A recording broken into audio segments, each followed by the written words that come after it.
কক্সবাজার সদর হাসপাতালে complete shutdown ঘোষণা করেছে কর্তব্যরত চিকিৎসক ও কর্মকর্তা কর্মচারীরা। এতে চিকিৎসা না পেয়ে চরম ভোগান্তি পোহাচ্ছে রোগী ও স্বজনরা।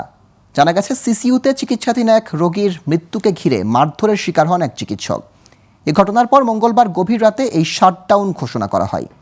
চিকিৎসককে মারধরের ঘটনায় জড়িতদের 24 ঘন্টার মধ্যে গ্রেফতারের দাবি জানিয়েছেন তারা। কক্সবাজার প্রতিনিধি রহিদুল কবিরের তথ্য ও চিত্র ডেস্ক রিপোর্ট।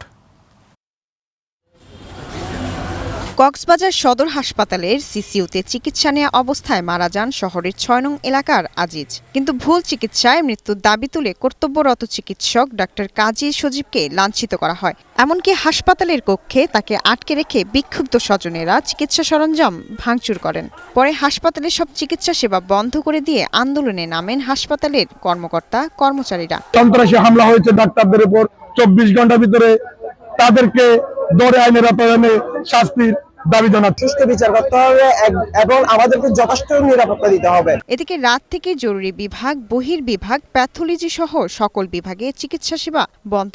এতে ভোগান্তিতে পড়েন রোগী ও স্বজনরা। হাজার হাজার সিজে রোগী এটা ফেলে রেখে তেরা হনা হালিয়ারতি হনে সাহেব মানে কিছু নাই, তাহলে আরা ফাইল খুঁজলে ফাইল নদের ইতারা বাইরে যদি আরা প্রাথমিক চিকিৎসা করতে গরিব বেলা আরা বাইরে বাইরে দিছে বাইরে তো নদের আরারে ভর্তি দেওয়ানোর পরে পরীক্ষা যেটা দিতে বলছে ওটা দিয়েছি, দিয়ে আমি রিপোর্টটা দিয়েছি। তখন আমাকে রিপোর্টও দিচ্ছে না, রুগীর সেবাও পাচ্ছে না। অনেক সেবা বলতে নাই, অনেক ডাক্তার বলতে অবহেলা খাইল হয়েছে, অনেক ডাক্তার নাই, ফাইলে নগুলা ন স্যার। সদর হাসপাতালের তত্ত্বাবধায়ক জানান, স্টাফদের নিরাপত্তা ও কাজ করার পরিবেশ সৃষ্টি হলেই পুরোদমে চালু হবে সব বিভাগের কার্যক্রম। তাদের দাবি দেওয়া হচ্ছে নিরাপত্তা নিশ্চিত করা।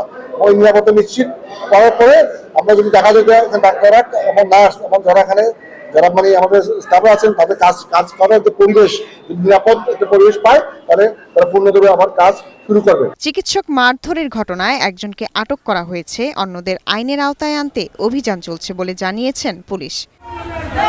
Global television news desk.